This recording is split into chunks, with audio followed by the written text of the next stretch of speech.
everyone, and welcome to episode 6 of Fireside Magic. I'm your host, Anthony. I will not be leaving in the middle of the episode this time. That I say of. Now that I've said that, I'm going to jinx it, but I'm back. I'm back in time for half of the regular crew to also just not be here. Part of the regular crew, the only one that's here right now, is we have our one friend up north, Jesse, a.k.a. Carnage Cards ENT. Jesse, what's going on?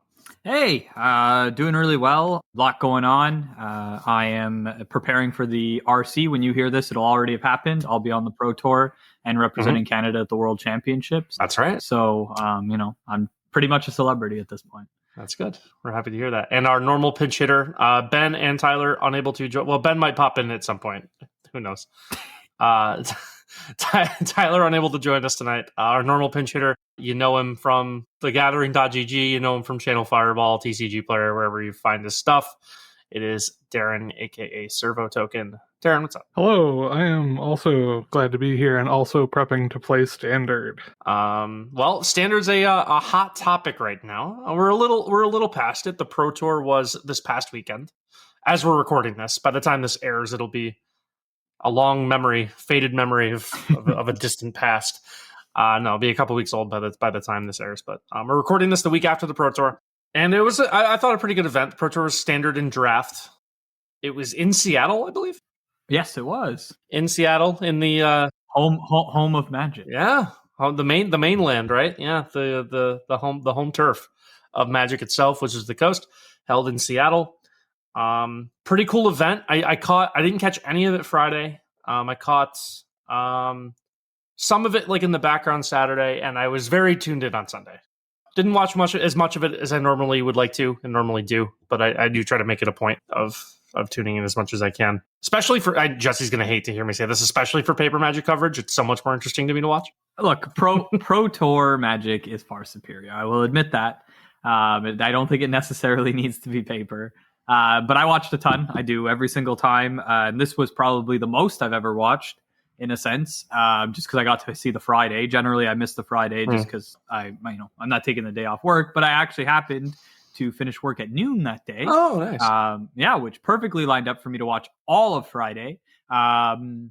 Saturday and Sunday, I watched it to the best of my ability. A lot of, doing other things while watching it. So I won't say I saw every single thing. But I love watching the Pro Tour. I enjoyed watching this Pro Tour too. Standard is one of the formats I do enjoy the most. It's right up there with Pioneer. Those are really the two formats I play more of than anything else. I thought it was very well done. I thought it was exciting. I enjoyed I guess I would say parity. There was a little bit of concern going into the event, seeing as how Esper's play rate was insanely high. 31%, if I'm not wrong, of the field, which is huge. And it didn't really play out that way. It was not a Esper-dominated Pro Tour by any means. And then I thought the whole event went really, really well. And I was actually really, really happy with, the winner and everything that went along with it. Yeah. So before we get too much into talking about it, first of all, does anyone have any limited thoughts? I didn't actually catch any of the limited at all. I watched it. I haven't enjoyed the limited set in general. Just playing it myself. So it's not a format that I was heavily invested in. It went well. It looked okay. It didn't look like a dysfunctional format by any means or anything like that. Just hasn't been my favorite. I want to give quick shout outs to a few players. First of all, everyone in the top 8. I'll just read off everyone in the top 8. Top 8 was Yoshihiko Ikawa, who ended up winning the thing. He was on Domain Ramp. He had a great showing, especially in the finals. He played I thought a really masterful finals that demonstrated his expertise with the deck. I thought, just played his deck really well. Oh, he was absolutely fantastic. I myself am playing Domain in the RC. It's a deck that I have a lot of experience with. Right. Playing it at the previous Standard RC back when it wasn't actually really a big thing. And he was spectacular. Honestly, the entire tournament long, he was absolutely spectacular.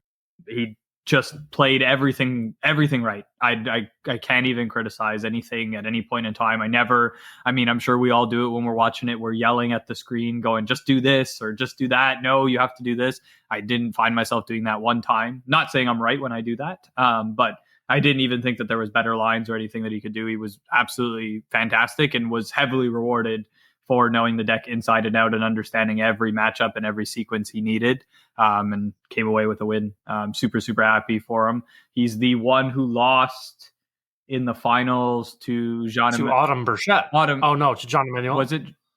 One of the two in the finals lost to Autumn Burchett in the Guilds of Ravnica Pro Tour like a long time ago. Mythic Championship 1, maybe even when Autumn was playing. Yeah. It was Mythic Championship 1. He lost. So it was Autumn. Okay. Yeah, it was Autumn. I was glued to that tournament because Mono Blue was like my deck. But I was glued to that Pro Tour. But I don't remember him being the person that lost. So cool, nice, comeback story. I don't think we've seen him like a lot since then. I think that was kind of part of it. I might be wrong about that. So Ikawa won the whole thing. Playing Domain Ramp was, like I said, excellent. In performing, he took down Yuta Takahashi, who is on the card Fairy Masterminds. So he's the one who lost to.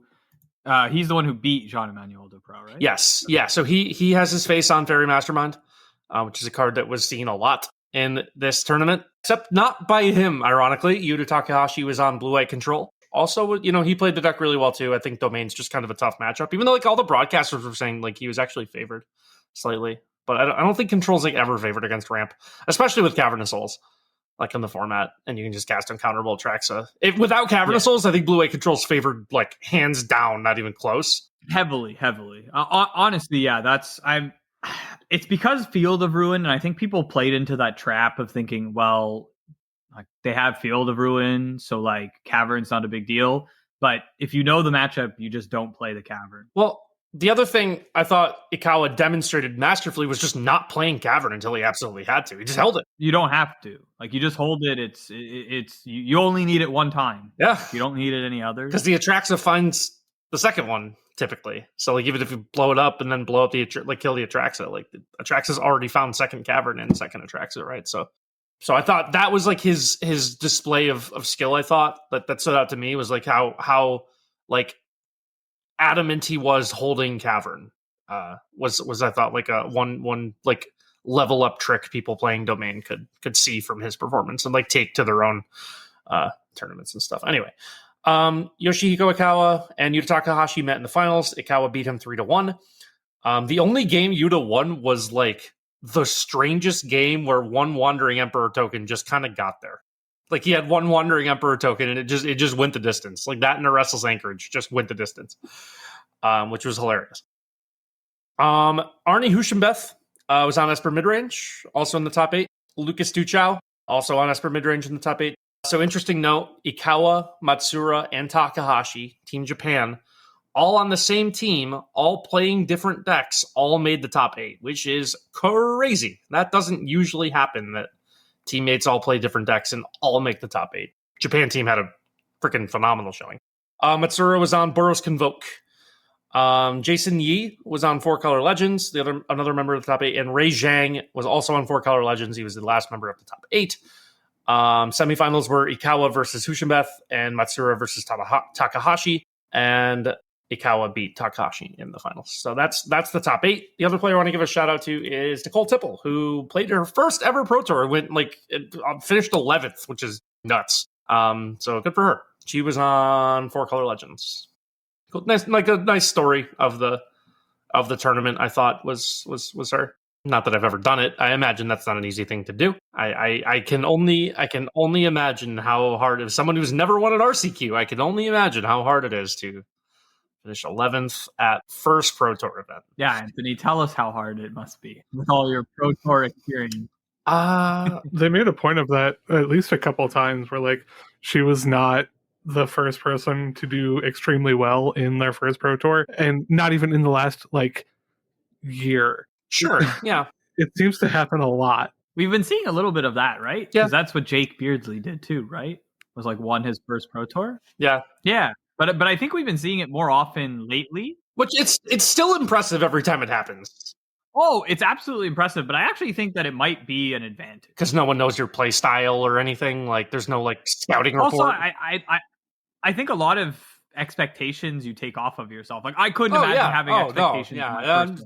happy to be Right? here. Yeah. You know, like my first one, every game would just be like a blessing to Sports analogy for Jesse and me. It's like the team that just sneaks into the playoffs is like, well, yeah, you have no expectations. You're not the people that have the pressure to win. You're the 2007 and 2012 New York Giants. We're just happy to be here. I was just here.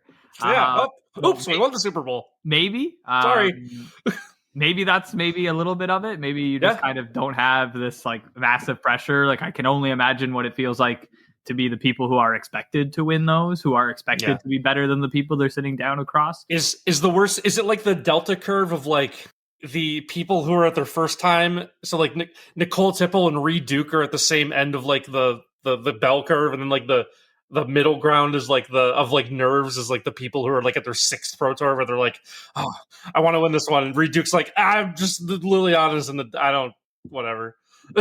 Yeah. I mean, again, the people that really are worried are the people who kind of need this, are the people who like need to keep chaining, need to keep being successful to stay there. The guys who are, or the people who are like on their Hall of Fame who just get to be there. They don't need to qualify. I guess they're probably pretty chill. And then you got the people who are there for the first time who are like, God, I'm so happy to be here. I don't really mind. So I imagine, you're probably right. It probably curves that way. I've never like thought about it that way, but it is funny to think about it that way. Oh, honestly, I would have zero. Like I've thought, again, I jokingly said I would be on the Pro Tour. I would love to be. It's obviously a goal of mine that I've had for a long period of time. I'm further away from that than I think I've ever been. People are just so much better than they were. But like I would have no expectations. I would literally walk in there going, I've reached the mountaintop, and like I'm just happy to be here. I don't know if you guys know this about me. I am immensely competitive. Like I would not be like that at all. I would have every expectation on myself of walking in there and beating every single person, and I would go 0-3 draw. I would just be fucking happy to be there, man. So that's the top 8 breakdown. So in the top 8, we had 5 unique decks, 6 unique decks. How's math work here? 6 unique decks. 6, right? It was only the two Espers were the same. 2 Esper midrange, 2 4-color legends, and then blue-white control, Boros Convoke, Teamer Analyst, Domain Ramp. So 5? 5 unique decks. I'm not. Is that how math works?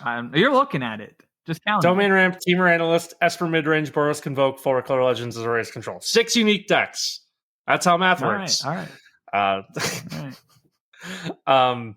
So 6 unique decks are the top 8. I like that. That's usually a pretty good sign.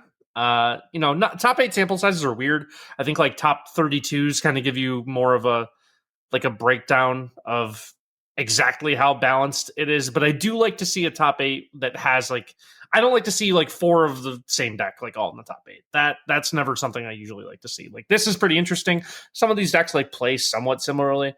The 4-color legends is Slogurk, right? Yeah.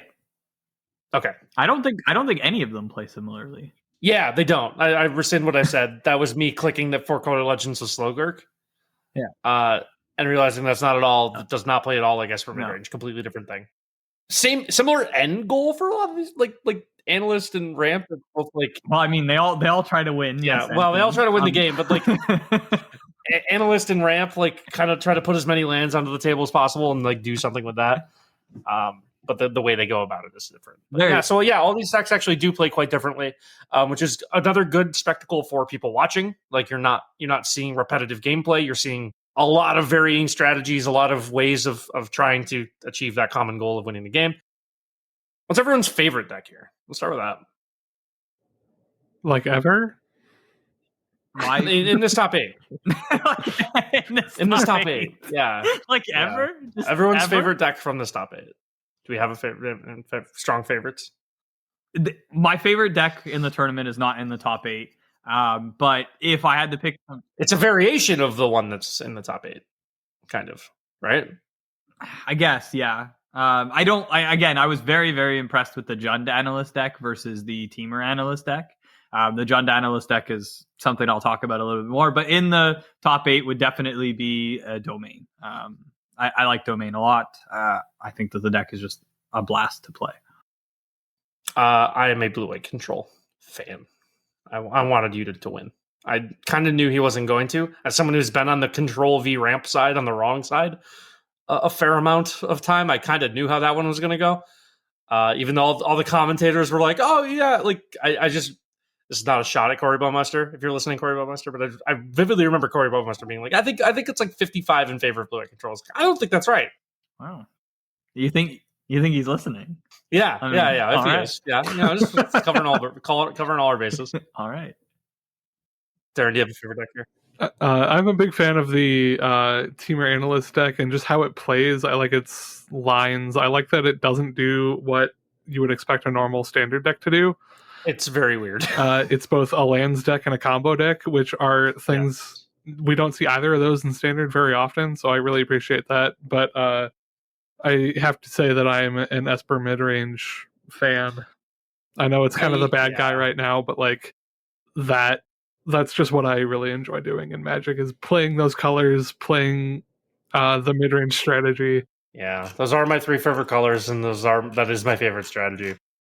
I do love Aclazotz. Aclazotz rules. That card's awesome. It kind of had a showing this weekend too, of like just being a big old thing that's hard to get rid of. I do like how these decks are built, especially like watching. One of the cool parts was someone in Esper Legends I was watching. I don't remember who it was.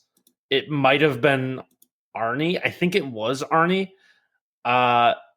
Who had the Lauren of the Third Path in play and was like tapping. They had 2 Fairy Masterminds out, so like their Lauren tapped to draw them 3 cards, and their opponent won. That was pretty cool to watch. Just like that's neat interactions like that. He lost that game. He did that like 3. He activated that like 3 times and then lost that game. But yeah, like that was a cool interaction to watch.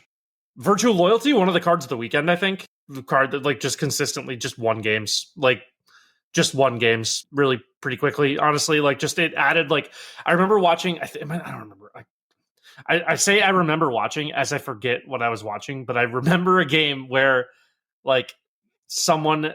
It might have been the Esper midrange mirror match in the first round of the top 8, where like one of the players had 2 virtues and then the other player didn't have one yet, and it was just like the player 2 who didn't have any was like fought to stay alive for a while, but you could just tell the whole time that it was just completely in vain. Like that they were just going to get overwhelmed with this board presence, this this power toughness boost that Virtue causes. So I thought Virtue was like one of the most impressive cards of the weekend that I saw.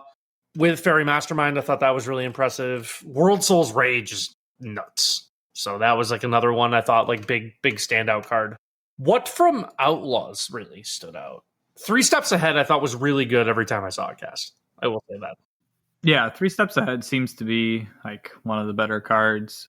There wasn't a ton else in like specifically in the top 8. Yeah, not in the top 8. The only other thing I wanted to talk about top 8 before we, I guess, could move on to other things was the best match, in my opinion, of the entire weekend. Yeah, was Akawa versus Teamer Analyst, which was Sean Goddard. Analyst. I think I missed that one. I don't know how you missed it. It was 2 hours and 15 minutes long. Well, you know what? I think I was out for part of Sunday, and I came back like as that one was ending. It was absolutely wild. I think it kind of set off. It was like the basis for knowing. Like at that point, I knew he was winning the Pro Tour. It's a horrible matchup, and I mean horrible matchup for Domain. One, because you have to play 2 unsideboarded games. That deck runs you over, and it did. It ran him over. Wait, he went 2-0, 3-2? Yes. Wow, okay. And he played masterfully in those 3 games. Cool. He was ready for this deck, and he had to win all 3. Back against the wall, all 3 of them. I thought it was fantastic. It was 2 hours and 15-ish minutes. I remember thinking, like, I cannot believe, like, this was 5 games that we had to watch. It's a very, very tough matchup. They're both ramp decks-ish, like you had said. So they're kind of doing these big things. And it was spectacular. I absolutely adored watching it. I went into it thinking, Domain ramp's done. It's over. Forget it. It played out exactly the way I thought it would in the first 2 games. And I went, obviously, you're going to be able to steal 1 more, like out of 3. There's no way you're not going to be able to get to do your thing. And Akawa was just fantastic. Every step of the way was absolutely fantastic. And there won a lot of very, very interesting games, like difficult games that kind of again, these types of things happen where they kind of both disrupt each other enough that it's kind of just a mess. And you kind of just have like whoever can navigate that mess a little bit better wins the game. And they did. And that was pretty much the deciding factor. And at that point, I knew like this is over. I did miss one very important card from Outlaws of Thunder Junction that was in the top 8. Honest Rutstein. Oh, yeah. It's like the straw that stirs the drink for the 4-color Legends deck. That was the missing piece. Yeah. So that card also definitely one of the standout cards of the weekend. I thought was Honest Rutstein in the 4-color Legends shell specifically. Like it was, that card did work in that shell. That was like the perfect thing. And also the Gentleman's Copy of one Tiny Bones the Pickpocket. I don't know if that actually ever did anything ever. The card's like good on paper, but like never really does anything. No, I had it in draft, and all it did was eat removal. Yeah, I had to use removal on my 1-drop, so it was fine. It doesn't really do anything. No, it's just a lightning rod. Yeah, but even that, like honestly, so like again, like I've been playing a lot of Domain, preparing for this RC, and like I don't really care. Like, 100%. Like standards not a format where there's a lot of things going on at the beginning of the game, so there isn't like generally something in the graveyard to cast anyway. Right. So it's just dealing 1, and then again, most of the things I'm putting in the graveyard is Herd Migration. Like, good luck for you. You can have it. You can't. You can't have it. It only Tiny Bones only casts permanents, doesn't it? Yeah. I think so. Yeah. It's just weird. The card just doesn't play out as well as I think it. So it's one of those cards you like. I learned. This is one of my favorite archetypes of cards. It's one of those cards you have to like. You read once and are like, I have to kill that. It's gonna like do something crazy, and then like you play against it 3 times and you're like, this card doesn't do anything. No, because it can trick bad players into thinking it does something. Because it like pseudo reads like Ragavan. Right? It does. Yeah. It like pseudo reads that way. It's like, this thing connects. They get my cards. But in reality, that's not really how it's missing all of the good parts of Ragavan. Yeah. Like it doesn't really do that. Yeah. So I don't really think the card's that good. But boy, am I going to play it in something. I just love Tiny Bones. Also, like one of, if not my favorite characters in Magic. So that's what you say about like every character. Yeah, but like I always forget about Tiny Bones because he was never like in a standard set. Now he's in a standard set, and I'm like, he's a little thieving skeleton guy. How do you not like him? He's the best. But yeah, I did want to give a shout to Honest Rutstein, which was an actual good card from Outlaws of Thunder Junction that like did make a big splash in the top 8. I don't, not that those decks like went very far in the top 8, but actually they both lost in the first round. Honest Rutstein made the top 8 and went no further. So overall, like if you look at the win rates and stuff, you mentioned John Analyst. If you want to talk for a minute about John Analyst, I do. It's all I've been waiting for. That had the best win rate of the weekend in a very limited sample size because not many people played it, but it went 13-4. That was the highest win rate of the weekend. So yes, I want to talk about this deck. It's pretty much the only reason I'm on the podcast tonight. Makes sense. Nothing else I want to say after this. John Analyst was by far the most impressive deck. And in my opinion, was the best deck of the weekend. It happened to be very underplayed, and the people playing it happened not to necessarily have the greatest limited records. That's something we always need to take into account when we think about Pro Tours. You have to be good at both to make the top 8. So the deck absolutely has taken over Teamer Analyst going forward. So no one plays Teamer Analyst really anymore. Jund is significantly superior, and this is where a card from Outlaws of Thunder Junction comes into play, because this is what made the deck actually playable, and I think it is just fantastic for this deck. So it's Pitiless Carnage. Oh, okay. Oh, yeah. Okay, cool. Yeah. I'm into that. So yeah, this card plays so well in the deck. You don't need to play Teamer Analysts. I guess one problem is that it has to play real quick. Yeah. Pitiless Carnage, 3 to black sorcery. It has the text: sacrifice any number of lands, or any number of permanents you control, then draw that many cards, and you can plot it for 1 black. So on your turn 3, you can plot it, and then whenever you want to cast it, you can cast it. You can float all your mana, cast it, sack all your lands, draw all your cards, World Souls Rage you for 1 billion, and then get them all back. Is that the plan here? Exactly. Okay. And so you get to play Pillage the Bog. Again, fantastic card to find what you need. It digs insanely deep in a deck that plays this many lands. Real quick, green black sorcery. Look at the top X cards of your library, where X is twice the number of lands you control. Put one of them into your hand and the rest on the bottom of your library in a random order, and it has plot for 1 green black, so it just becomes Dictor time on crack later in the game. Yeah. Continue. So this deck has a few things the Temur Analyst just doesn't have. So Temur Analyst has to play, 1, it relies insanely heavily on the adventure card that makes all your lands produce 3 mana. Virtue of Strength. So you need this card to be able to produce a boatload of mana. Yeah, and notably, this doesn't play it at all. Nope, doesn't need it. Okay. Doesn't need it. So 1, it doesn't have to play that card. It instead of Memory Deluge, which I'm not knocking Memory Deluge, but Bog is significantly better in a combo deck because it looks a lot deeper. It is easier to cast. Yeah, it is much, much better. And then Pitiless Carnage, which unlike Temur Analyst is a little bit resource light. So a lot of its resources are put into getting to its combo. And then if you are able to, say, counter a spell, like, that's it. This fills your entire hand.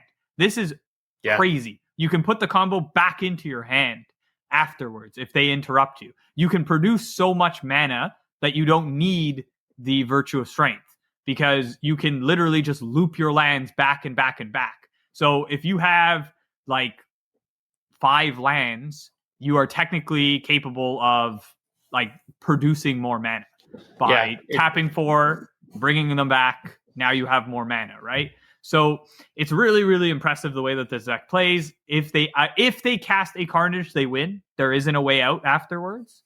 Like, they just have too many resources at that point. You have to have infinite counter spells because they can cast Analyst into Reclamation and just kind of continuously go. Nissa's a crazy wrinkle here too. Yeah, it's insane. Yeah, that's kind of nuts. It's insane. And they find these things because the Carnage draws them, 6, 7, 8, 9, 10, 11 cards in their deck, and they're bound to find something to continue to chain together and go. And you have 8 copies of Splendid Reclamation, pretty much, because of Analyst. You have the 4 Spelunking, so all your lands that are untapped. I would think this would still want to play Virtue of Strength just for the adventure part of it, not as much for the regrowth, not as much for the mana tripling. Do you not want that as like a safety valve? Like, do you not need the... No, so they just play more Shigeki. Oh, yeah. Right? So, like, Shigeki allows them to do whatever they want. Oh, of course. Right? I forgot that Shigeki had that line of text completely. And Shigeki is just a better card. Playing a Shigeki on turn 2 blocks, ramps you. Yeah. And then the best part is black is just significantly better for sideboard purposes. Yeah. Right? Getting to play Gix's command main board is great. It now you don't get run over. You get to go into duresses, which are infinitely better than counter spells when you're a combo deck. Yeah. You get 100%. to play more sweepers, more spot removal. The deck just is better this way. I love the Titan of Industry. Yeah. I honestly, I don't think it's that good. It's probably not the card that I would play. That's your emotional support 7-drop. Like, you just want him there. Yeah. They need something that isn't World Souls Rage, because something like a Stone Brain just puts you cold at that point. And so they need something sideboard to have. But this deck was impressive. This deck was completely made by Outlaws of Thunder Junction. Without that set, this deck doesn't exist. It is infinitely better than its predecessor. And the people who came up with it were absolutely like dead on with this deck.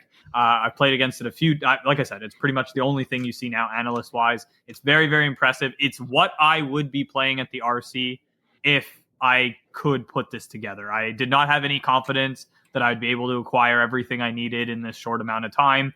And testing and everything, I didn't think I was well prepared to bring this, but I will not be surprised if this does very, very well at my RC. And when you're listening to this Monday morning, you're like, yeah, he was right. So this deck was great. As a small asterisk to the deck's 13-4 record, it tied 3 times. It's 13-4-3. Again, that's what combo decks do, right? 100%. So and a tie is not inherently a bad thing either. I think in a Pro Tour setting, it can be, but it also can it depends on how the rest of the field falls. Because if everyone, because what it does is it shuts off the 11-3 player getting in, right, or the 11-4, right? Yeah, it shuts off the 11-4 because you go 11-3-1. So the 11-4 people are out, like they're gone. Yeah. So if the odds would fall that one 11-4 person gets in and there's one person at 11-3-1, they're the ones getting in. So like in that sense, like it can give like a little bit of a percentage point separation, I think, but not what you want. Obviously, you want to win the game, but like a tie is better than a loss, right? Yeah. But yeah, I was just thoroughly impressed by this deck. We saw it on camera at least once, to my recollection, and it played just exactly like it should have. I played against it, like I said, on MTGO, MTGA. The deck's very, very good. It's very, very resilient. The rest is just absolutely fantastic to have access to for this type of deck. Getting to take out a rest in peace when you're on the draw is absolutely Yeah, pick your poison is just a hell of a card too. And Terra Sunder, getting to play Terra Sunder and getting like unlocking the 4-mana like murder mode of it is very good. Terra Sunder is a very good card. And I mean, we call this Jund. This deck is green black with splash red for world. Yeah, really just World Soul's Rage. You're right. So it's even less mana intensive than Teamer. Teamer really plays all three colors. I just want to give I want to point attention to the deck's mana base too, briefly, because it's the funniest mana base I think you'll ever see in a standard deck. Maybe ever again. It is 7 swamps, 1 mountain, 8 forests, and then 12 of the New Capenna fetch lands that get a basic from your deck and gain you 1 life. That's the entire mana base. It plays 28 lands. 16 of them are basics, and 12 are like evolving wilds, kind of, that gain you a life. Yep. That's the funniest mana base you will ever see in a standard deck, maybe ever again. That's not just like one color, like 19 mountains or whatever. That's not funny. That's just standard practice. Like this is a limited mana base. This is a draft mana base. Yeah. Like a $0 mana base. I guess it's not $0 because now all like the fetch lands have like 30 to 40 cents of value. Good for them. Do they? Gotta back them out before they rotate. Yeah. This mana base comes in at a whopping $4.76. Wow. Because Goldfish doesn't attribute price to basics. So it's $1.48 for the Cabaret Courtyards, it's $1.52 for the Meister's Theaters, and it's $1.76 for the Riveteers Outlooks. I mean, the deck in general is very cheap outside of Nissa. Yes, that is true. Yeah. Very cheap outside of Nissa. Nissa takes up $120 of the $200 cost. And then the 1 Titania and the 2 Path of Perils in the sideboard take up $26 of the $200 cost. So yeah, you can, if you already have the Nissas, you can put this together for it's the Nissas that are problematic. Also, an Aftermath card is not. Yeah, wouldn't it be crazy if Aftermath just didn't happen? That if Nissa was in like a regular real set and also just not jammed into a set. How's everyone trying to find the stupid that blue artifact from the big score from this set doing $40? Is that what it's at? Yeah, it makes sense. Yeah, Commander players. Also, this card's apparently just very good in Modern. It's decent in Standard too. Yeah, no, that Azorius Artifacts deck is pretty cool too. We can talk about that one maybe a little bit. What was the deck with the second highest win rate this weekend? Orzhov. There's a reason I'm asking. It was Orzhov Orzhov Bronco. Let's talk about Orzhov Bronco because I feel like this is a Darren and me deck. I don't think Darren knows what it is. I've never seen it.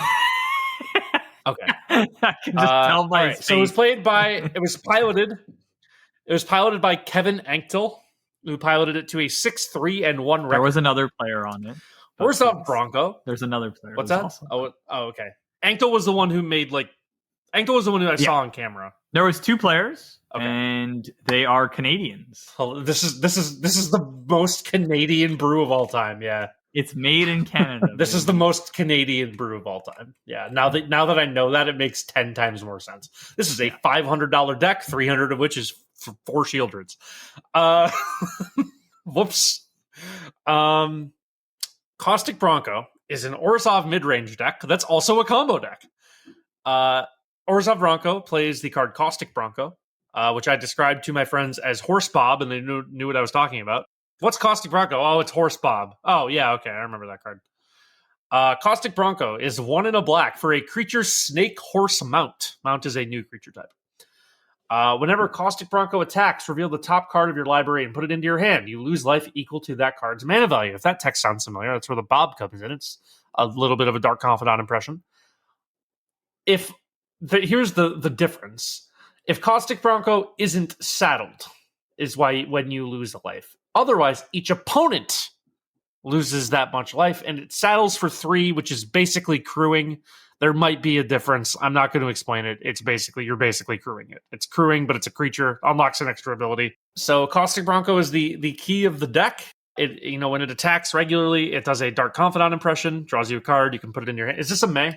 Nope. That you have to do that. So if you don't saddle it, you are at the risk of comboing yourself, because the combo of the deck is you play 2 copies of Shadow of Mortality and 4 copies of Domo. Yeah, so that's the thing, right? Is you play 4 copies of a new card called Insatiable Avarice, which is costs 1 black, but it's a spree card. It's a sorcery. So the additional costs are +2. So black plus 2 generic. Search your library for a card, shuffle, and put that card on top.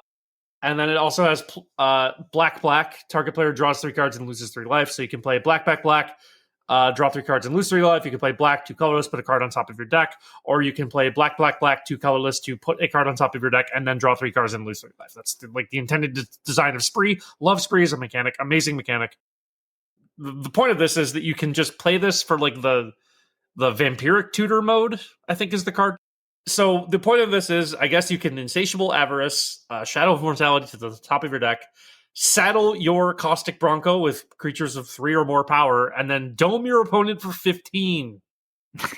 Eat it. It also plays 4 copies of Steel Seraph. Eat it. I don't know why this isn't playing Phyrexian Fleshgorger, because that's 1 extra mana value, and it does the same thing Steel Seraph does. I don't know. Well, no, Steel Seraph lets other things fly, like your Bronco that can't get through. Yeah, that's true. That's a good point. Oh, and Steel Seraph can crew it. Oh my god. Bronco. You can put Steel Seraph on the horse. Bronco. Never mind. I understand the vision. Get in there. You can saddle it and then attack. Get in there. Genius. This is genius deck Bronco. So I wanted to confirm it before I had said it, but I was pretty sure. So this deck is from Quebec. It's Pascal Menard's testing group that came up with this deck. I just wasn't positive if it was Pascal Menard. That's why I wanted to check. So I went and checked. So yeah, these are 2 people from Quebec City, and they've absolutely kind of been killing it in general here in Canada. And they've had a lot of success at a higher level. And this was just another example of them just being a little bit off the rocker, but coming up with something pretty good. This is hilarious. Just the thought of, I swing with my Bronco, you take 15 inherently, because I have this stupid Death Shadow on top of my deck. You take 15 damage because of that, is very amusing. And the fact that it's just basically a black-white mid-range deck outside of that, it gives it I would say that's actually the plan A, is to just play like a Orzhov mid-range deck. You just have this little bit of funny haha in here. Oh, absolutely. That's fine. Honestly, curving Bronco into Seraph actually seems pretty strong. I mean, a lot of the deck in general, right? Like Bronco into Peacekeeper is also really good. Peacekeeper is a little bit of disruption. It allows you to crew it, and you also get to draw a card or whatever. Seraph just gets you the ability to get in, though. Like you said, I didn't even think about that. Yeah, Seraph, you can just, if you go Skrelv, Bronco, Seraph, that's actually a pretty powerful curve. Into Shieldred. You're into Shieldred. Yeah, true. Another aspect of this deck that I liked, I saw it on camera at 1.2.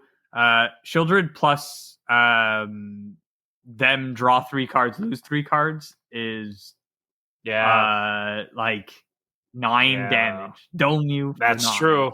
Dome you for That's 9. a lot. Yeah. And then they generally will also then draw for their turn, which is realistically Right. 11. So they've taken 11. Yes. Which is also like crazy. It's a lot of damage. This deck, like that's kind of the combo-esque part of it, is it plays out like a mid-range deck, but if it nickel and dimes you a little bit too much, it can get you out of nowhere. So you're not ever really technically safe, which I think is what makes this deck really good. And the best part about this deck is that you kind of need to be able to do that to beat a lot of the decks we just named. John Danilist, you're not going to beat them just by attacking regularly. They're going to gain a little bit of life with their lands. They're going to be able to stem the bleeding a little bit, but they aren't able to recover from something this big. Domain is a similar type situation. They can gain incremental life here and there, but if you can kind of get them quickly, you can end the game. So I think that the deck was really well crafted, and it showed that it was a good deck. I mean, yes, again, it has the same problem as John Danilist, like small sample size. But still, really, really cool deck. Yeah. My boy Aven Interrupter hanging out in the sideboard. That card was really good. I love that card. Was really great card. Good. I'm happy to hear that, because that's one of the cards I liked a lot coming out of spoiler season. I'm a sucker for a flying flash disruptive creature. That's just who I am. So I'm happy to see that in here. Just the Bronco swing dome you for 15 is hilarious. You do take the gamble if you attack with Bronco just like on its own without saddling it, you can just dome yourself for 15 on accident. That is a built-in flaw of the deck, is that if you accidentally high roll the Shadow of Mortality on top of your deck when you don't saddle your Bronco, you are just doming yourself for 50. So that's something to keep in mind when playing this as well. I'm not telling you to not attack with the Bronco, because like sometimes you have to, but just be prepared that you can just randomly take 15.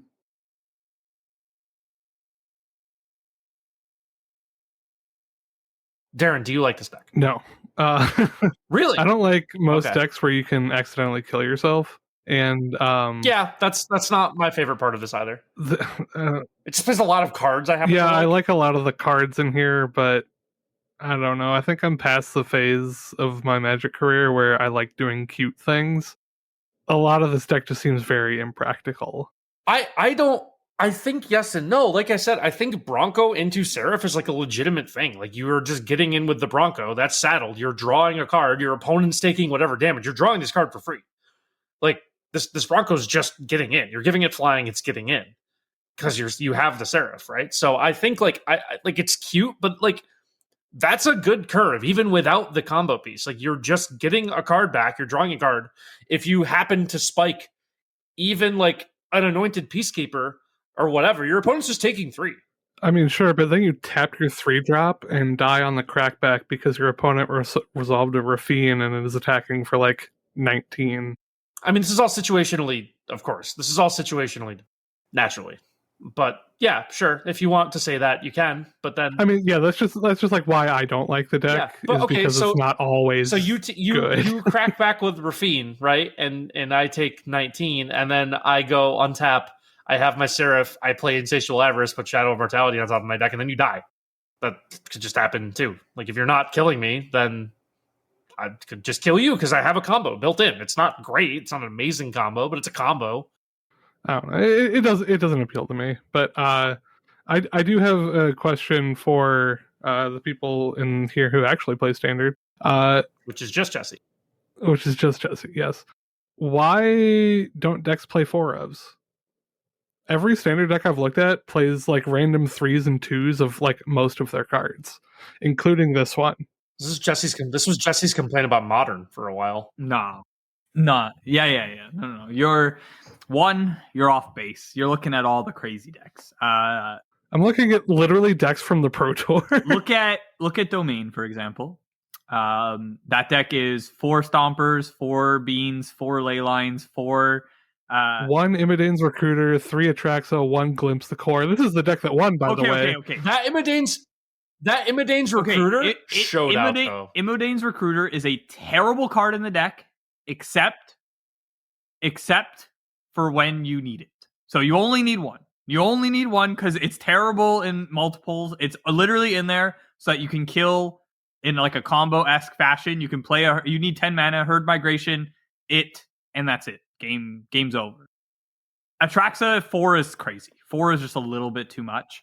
It's just, again, it's like it is the worst card in your deck at the beginning of the game. Like, you don't want to have it. You want to find it nice off the top, but having like 2 in your hand is like just god awful. You're just like, oh no, I'm never going to get to what I want to do. This is a mull to 5. Yeah. Nah, not a mull to 5, but it's just not good, right? Like, again, this deck is a little bit intensive. It needs to hit its land drops, and it needs to kind of ramp itself a little bit forward. And if you're just kind of like holding these into your hand, it's not going to go that well. It's also not like you want to be able, like, okay, I'm not going to say you don't want to be able to play multiple, but it's not like you can have 2 on the board at the same time. No, exactly. But then, like, again, like, so you're looking at decks, again, go to the analyst decks. They're pretty much playing 4s across. They're playing pretty much 4s across the board. The only decks that aren't doing that are like the weird ones. Not the weird ones, but like Esper midrange plays a lot of 3s. And I couldn't that deck plays a lot of legends. I couldn't give you, well, honestly, it's not as many legends as you think it is. It's still like a few. It's literally Rafine, Dennick, and Dennick. Is it just those two? Really? It's just those two? Yeah, and the one Actazats. Yeah, okay. I guess it has transitioned off. But like I've always said the ones that are doing this are the ones who can't decide. Like, they just can't decide exactly what ones they want. They want to have access to all of them. Rafine does this special thing where it lets you see so much of your deck that having a few things that aren't necessarily like something you'd want 4 of, but you want to have access. Like, again, a lot of them are playing a Tidebinder or 2, which is something you really, really want against Domain and Analyst, but outside of that, you don't. So Rafine just lets you throw it away or find it when you need it. So I think that's one of the decks that plays a little bit more, but I would not say a lot of standard decks do that. Go to mono red. Mono red's going to be pretty much 4s across the board too. Convoke is pretty much 4s across the board. I think it's pretty much just Esper, unless like I'm missing something.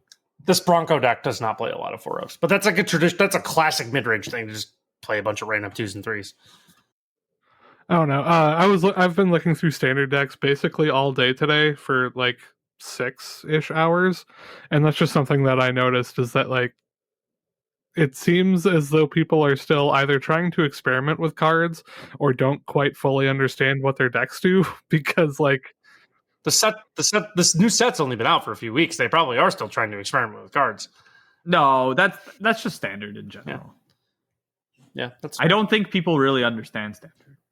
Yeah, I will say, like, looking at this Bronco deck, like 2 Rafines Informants, a very weird choice. I don't like. Seems like 2 Skrelv is a weird choice. Like, Darren's kind of onto something with some of these. Like, I think 2 Skrelv was not the right amount of Skrelv. Like, I feel like it's just the mid-range decks that are doing that. Yeah, that's fair. It's the decks that don't know what they are yet. Sure, fully. That's actually the answer, right? Mono red knows what it is. It's playing 4s. Teamer Analyst knows what it needs. Domain does, but it has a few flex slots. It's similar to like Modern. Yeah, you can play. You get essentially 2 flex spots. You get to choose what you want those 2 to be. But outside of that, a lot of them are pretty much close to 4s. So, transitioning off of the PT back into like general thoughts of Outlaws of Thunder Junction, and I guess by like association, the big score, because those cards are standard legal. You guys have any like thoughts on the set now that it's been out for a few weeks now? We've gotten a lot of time to play with the cards. Like, you guys have any like feelings on the set in general? Seem powerful. I think deceptively. Not even, I think people thought this was a powerful set when it was spoiled, and it has proven to be a pretty powerful set. It seems powerful. I don't really like the limited, but I think that's probably a personal thing. I realized I like sealed a lot, but I didn't really like draft, which I think is your stance all the time, always. All the time. Yeah. I hate draft. Yeah. But I haven't really liked the limited. I haven't played much of it. It's really turned me off of it. I think that the set is powerful. Absolutely. I haven't played many of the cards. Actually, like I see them and I know what they do, and like I'm intrigued by a lot of them. But just being in this like RC like testing vibe that I've been in, I've just played one deck, so I haven't really gotten to play with much. I think there are a lot of very cool cards that like appeal to people like me that just want to try a bunch of new cards. I have been like fighting off the urge to jam Lost GT and just like anything. And I saw someone on Twitter like try a one of it in Humans and Pioneer, and they were like, "It's fine. It's not like broken." But I was like, "This card's just cool. Like, there's a GT in Pioneer, and that's just like interesting to me." And then there's a bunch of cards like that I feel like Tiny Bone's like the perfect example of this. Like, this card's awesome. It's not good. It's cool.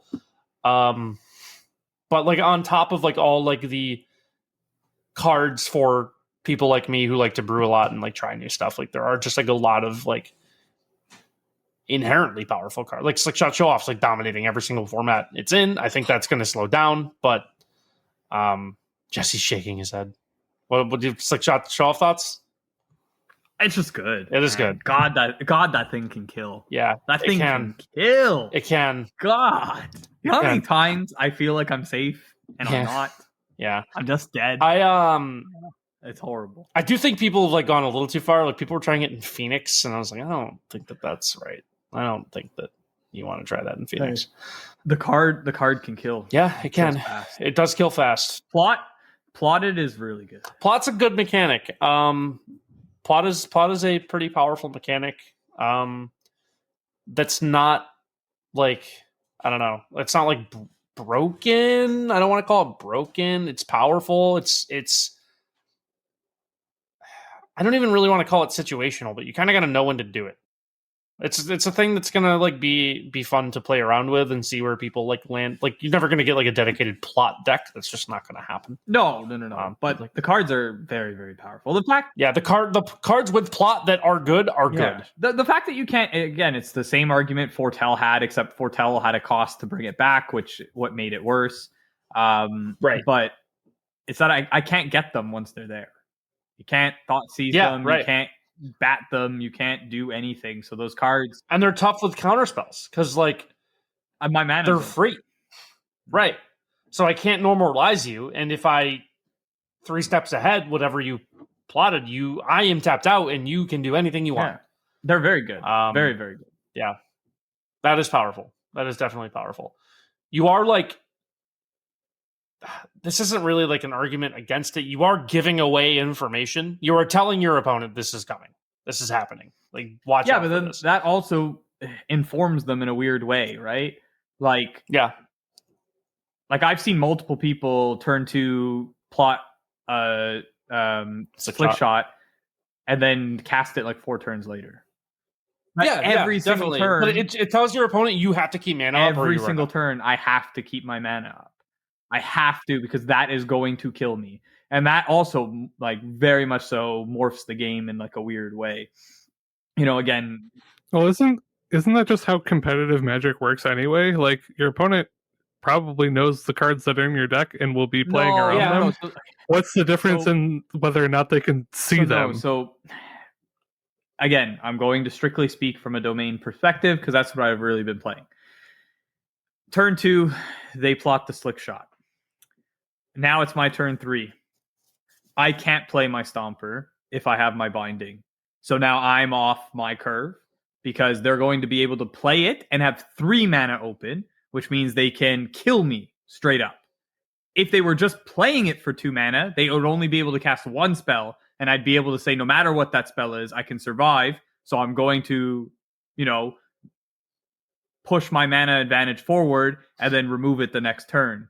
That's what makes Plotted so powerful. That's what's a little bit more scary. I don't care that you have it. I know you have a Slick Shot in your deck, and I know that it's possible it's coming out. But it's the fact that you get to now have 3 mana on turn 3 available to protect it, to kill me with it, to do other things with it. And then every single turn, that mana increases more for you. You are actually gaining a mana advantage every single turn, because now you have 4 mana available to do something with it and 5 mana available to do something with it. And maybe I need 2 spells because now you might have a Snakeskin Veil or something like crazy like that.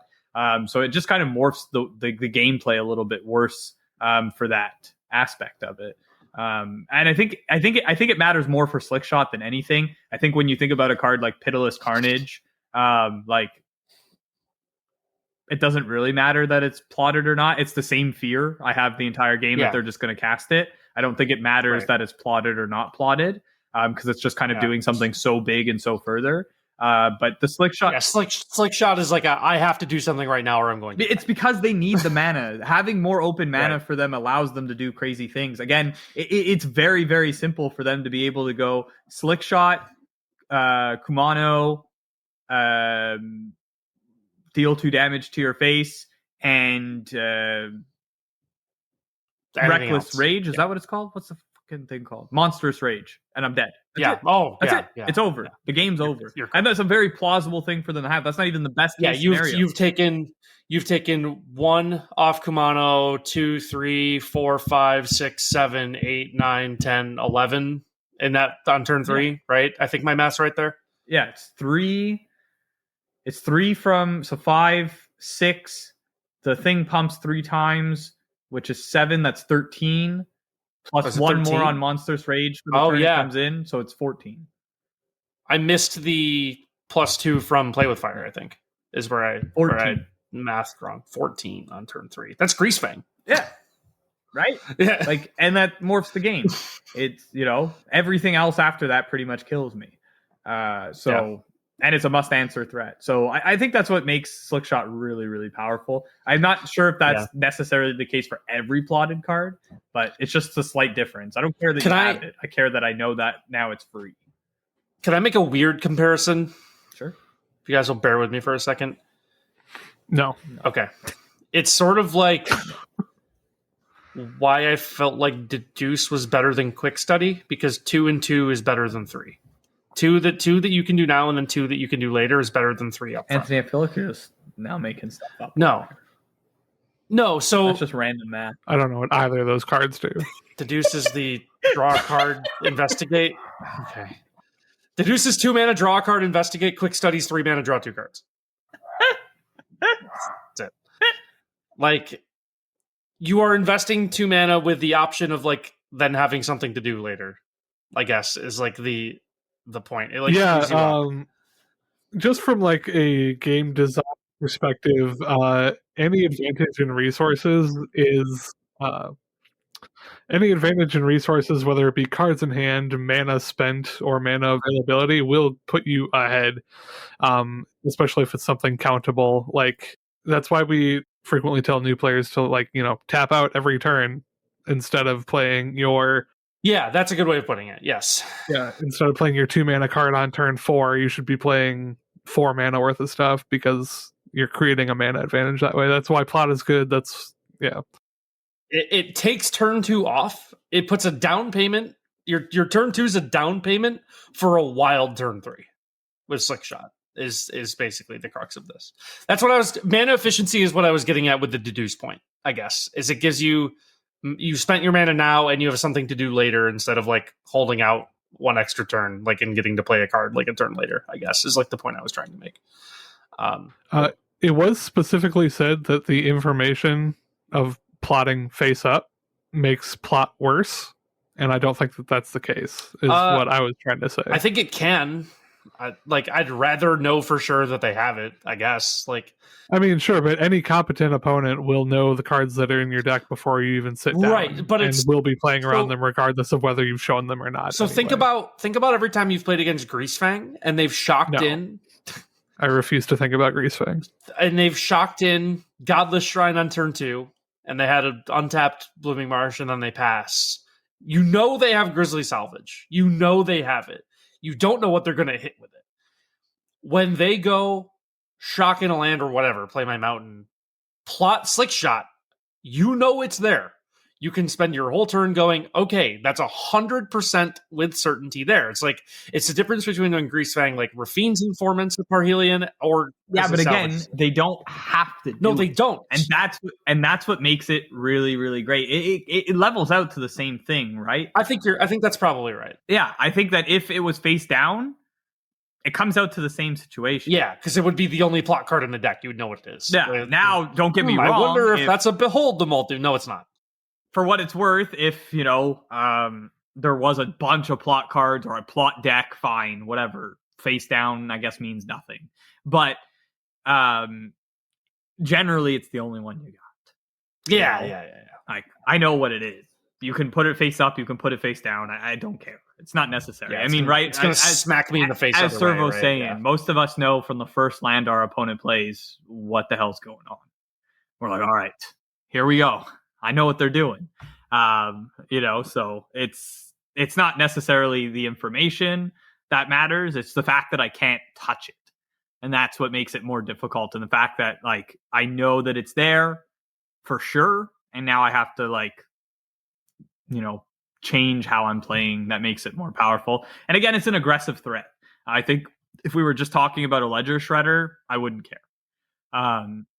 It's just the fact that it can kill from nowhere that makes it so powerful. No, I agree. I'm just saying, like, giving away information is usually bad in this game, to a point, and I don't think it's like that bad here. But I think it is a slight negative, mild. That's probably balanced out by the point you just said, where now I have to change how I'm playing because I know that that's coming. So. It's the Rafine's Informant versus Grizzly Salvage thing where I'm probably playing the same way, but at least I know for certain one way and I can only guess another, I guess, is the... Yeah. Like, I can take the risk in the Grizzly Salvage that they don't have it and play something else. Probably not right, but I can do it. Whereas when they Rafine's Informant, I that's there. I know it's there. This is standard for a while. Bloomborough releases on August 2nd. That's the next standard set we're going to get. We have 3 months from the date of this recording to when that set comes out. We do have a ban announcement scheduled for May 13th. That's their normal 3-week format health check ban list, I guess is the proper way to phrase that. Do we think anything's getting banned? My inclination is to say no. Across standard, modern, Pioneer, doesn't feel like anything is getting banned. Like Pioneer especially would be weird during the RC season because it's Pioneer RC season. Like feels like they would have done that before. My guess is that nothing's going to get hit from standard at all. Yeah, standard seems like it's in a fine super place. diverse and like very healthy. I know there's a lot of cards that people want banned out of Pioneer and Modern, but that's always the case. I don't think that for the health of those formats anything should leave. We are getting Modern Horizons 3 shortly after these ban announcements come. So doesn't feel like we get a ban in Modern before that happens. Yeah, definitely not. That's when the Modern rotation happens. So almost assuredly there's not going to be anything there. Pioneer, they're probably banning Sorin, Fable, Thoughtseize, and every other card you don't like. So look forward to that. Dude, honestly, I think I would kind of love that. I'm not gonna lie. I think it'd be very funny, but I would love that. probably quit playing the format if that happened. Oh, it'd be great though. It'd be like the old days. The old days. Who are you? The old days. The old days of the format where they just banned 7 cards every week. Yeah. Okay. I enjoyed that time a lot actually, because my decks never got banned. Oh, mine either. Yeah, no. They need to start unbanning stuff. You think so? That's an atrocious take. Absolutely not. I don't like that take either. Yeah. We need Undercity Informant. Smuggler's Copter worked out fine after like the 2-week period. Everyone was like, oh my god, Smuggler's Copter. And everyone's like, this card's like, okay. Balustrade Spy needs to come back. Anything. Tell you what, you can have one of those. And anything that makes that deck more playable. That's real quick. Is anything even playing Smuggler's Copter anymore in Pioneer? No. Yeah, it shows up. Does it? Yeah. Who could have foreseen this? It's just as good as Jace the Mind Sculptor. Garbage. The card's better than all. Like Vampires has like largely cut it. Yeah, Vampires has cut it entirely. Not playing any of that anymore. It was when the Vampire started. Gruul Aggro plays it. It does not. Insult does it not? Insult plays it. Yeah, Insol definitely. I'm only looking at deck names. I'm not. Yeah, Insol does play it. Spirits can play it. Spirits can.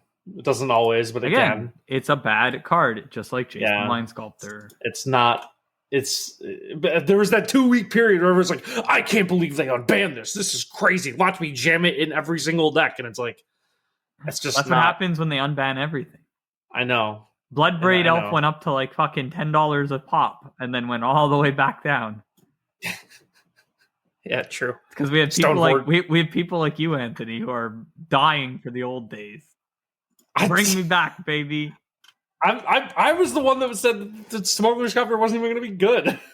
Yeah, but you love the old days. You got that. I do love the nostalgia, old days. Those hits of nostalgia for those days I didn't even play. I wasn't even playing. I just wish I was. Nostalgia for the days I didn't even have. God. Yeah, I don't think anything gets banned either. As much as I would like to see Fable still get banned in Pioneer every single day of my life, it's not going to happen. I've accepted that. I haven't accepted that, but I've come to terms. I'm not happy about it, but I'm it is what it is. And Modern, yeah, like I think if Modern Horizons 3 wasn't around the corner, we could see like something about domain get maybe addressed. With that just coming, in a few weeks anyway, I don't think there's anything to really do there. Anyone play anything like that we didn't talk about? I played a lot of Dimir Control and Explorer. Trying out some of the cards there, and I got to a great start record wise, and then went on a really bad losing streak. Can you ask that question again? Except stop whomever is juggling forks in the background. I think that is actually my cat playing with a plastic fork. Well, throw it outside. Juggling forks. Does that not sound like a restaurant, like washing a bunch of dishes and cutlery? That's hilarious. I would never have used juggling forks, but that is really good. Yeah, it was actually a plastic spoon. Oh, I wasn't wrong. No, you were. I knew 100% what it was because we give him these to play with because he likes playing with them. So once I heard it, I was like, "It's a plastic spoon." Okay, I'll ask that question again. Has anyone been playing anything like that we didn't talk about? I've been playing a lot of Dimir Control. I got off to a great start and then went on a really bad losing streak once I hit like platinum on ladder. Yeah, once he started playing against the good people. Well, got him. Yeah. I was trying out like the Phantom Interference, 3 Steps Ahead, and Stoic Sphinx. I actually like Stoic Sphinx a lot. The card's really good. Well, I've done an excessive amount of tapping swamps for mana lately. Channeling my inner Tyler, playing. Is that different from any other time? Well, yeah. Normally I tap like Watery Graves and Hollowed Fountains. Oh, I see. But these are just straight up swamps. These are basic land swamp. Yeah, playing a lot of Waste Knot and what's the deck called? Cabal Coffers in Modern. Having a great time making everyone else miserable. Do you like Karavak? I love Karavak. That card is super good. I need to try it. It is definitely worth more than its current price tag, and I am picking up a bunch of them because it is much stronger than every other black card that's come out in probably the last year since Shieldred. Okay, interesting. You think it's like generic mid-range playable? Yes, absolutely. Or like just with especially in any deck that can support a black mana cost. They already want to be committing at least 3 crimes a turn anyway, and it basically just says draw 3 cards a turn. Something that was lost on me with Karavak is that it can just cast Waste Knot from the graveyard. It's pretty cool. Yeah, the timing restrictions thing is very fun and neat, but it's not even close to the most impactful thing. It's literally just Lier, Disciple of the Drowned, but for 3 mana. Okay. For older players, it is an unlimited number of Snapcaster Mages in one card. Kind of, but it can cast permanents. Yes. Snapcaster Mage. It can cast permanents. So what is that like? It's not another garbage ass card. You think Snapcaster Mage could make it in Pioneer? Snapcaster Mage would be very good in Pioneer, I think. I don't think so, because I think the spells we have to flash back aren't good enough. We don't even have Lightning Bolt, but that's my problem, right? You're flashing I think back, it wouldn't look like a traditional it would probably be like some Dimir or Grixis or Esper thing. Yeah, I just don't think the spells we have to flash back are like actually good. Snapcaster's best and whatever. We're way off the ranch here. And I have only played Domain. Okay. How do you like any do you have any Jesse like personal special text for Domain or you just like pretty stock. There's nothing in there that's all that special. I love Stonebrain. That's I'm probably one of the only people that still plays it in the sideboard. I just think that card's so good in standard with so many decks that are very, very like reliant on like a certain card or like maybe one or two. I think it's great in the mirror match.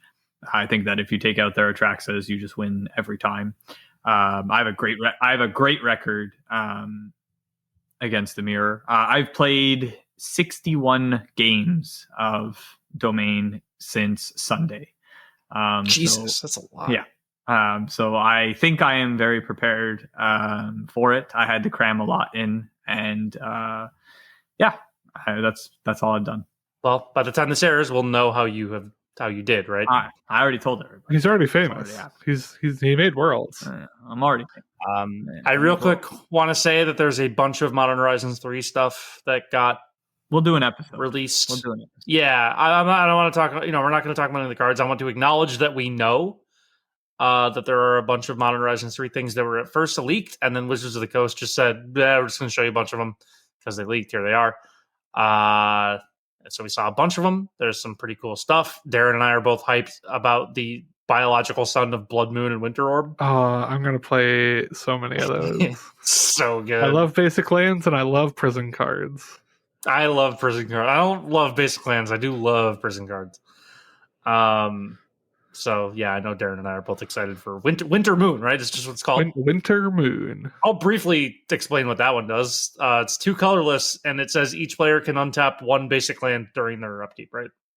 May only untap 1 basic land during their upkeep. Non-basic, yeah. So it is non-basic. Winter Orb meets Blood Moon, 2 of the best cards of all time for 2 generic mana. 2 of the best cards of all time. Yeah. Right. Each player can only untap up to 1 non-basic land during their upkeep. That's right. Yeah. Eat it. Anything. Yeah. It's just shutting down everything pretty much. Nice fetch land, nerd. Have fun in 2 turns with your untapped mana. I also love that card a lot. There's a lot of other stuff to talk about. We'll get to that later. Ben will have a blast that episode. Oh, he's going to read so many cards for the first time? Well, no, because it's actually, you know what? It's coming to Arena. It'll be on Timeless. Ben will actually have to care about these cards. It's going it's hitting Arena. Oh, baby. Yeah, it's that set's going straight onto Arena. Yeah. In its entirety, or is it going to be? I believe so. Like the other one where they just left out the best cards from the set. No, I believe it's coming to Arena in its entirety. So it's all going to be legal and timeless. So Ben will actually have to care about it. That's hilarious. I love when he needs to learn new cards. Oh yeah, it's the best. If Ben ever shows up again. That's pretty much going to do it for this episode. Thanks everyone for listening. If you like the show, if you like Darren's show, A Dig Through Time, which is a great podcast you all should check out. A Dig Through Time, a Magic History podcast where we delve into the secret side of our favorite game. Yes. It's a great podcast. I did not listen to the newest one yet. I need to do that. I know it's like a couple weeks old now, but I have listened to a lot of them, and I do really enjoy it. Why would you out yourself? It is now. It's in my regular rotation of podcasts. Darren would never have known. Yeah, you could have just not said it. It's a very good show. So if you like either of those shows or anything else on thegathering.gg, we have a Patreon. We do. We sure do have a Patreon. By the time this airs, we'll have a Patreon that is available. We absolutely will. Okay. So we have Patreon. It's linked on the website if you want to support us. We also have a lot of cool stuff coming up in the very near future of stuff we have coming up that'll all be detailed on the website at various points. Yeah, it's pretty much going to do it for us. Real quick, before we go, I actually have a split-second question that I like a lot. Whoa, prepare. I think I like it a lot. This is a weird one. Thought about it beforehand. Yeah, I did. No, I thought about it during the episode. Nice. But I just happened to think of it. All right, Jesse, I'm going to start with you. If you could put one character who was not in Thunder Junction to see them in cowboy attire, who would you pick? Phage. I was going to say Phage. Okay. Were you? Oh, no way. Phage, man. I love She's Phage. untouchable. Are you saying Phage? You're just doubling down? Do you have another one, Darren? I mean, Phage would be great. I also think that Kaito Shizuki would look amazing in a cowboy hat.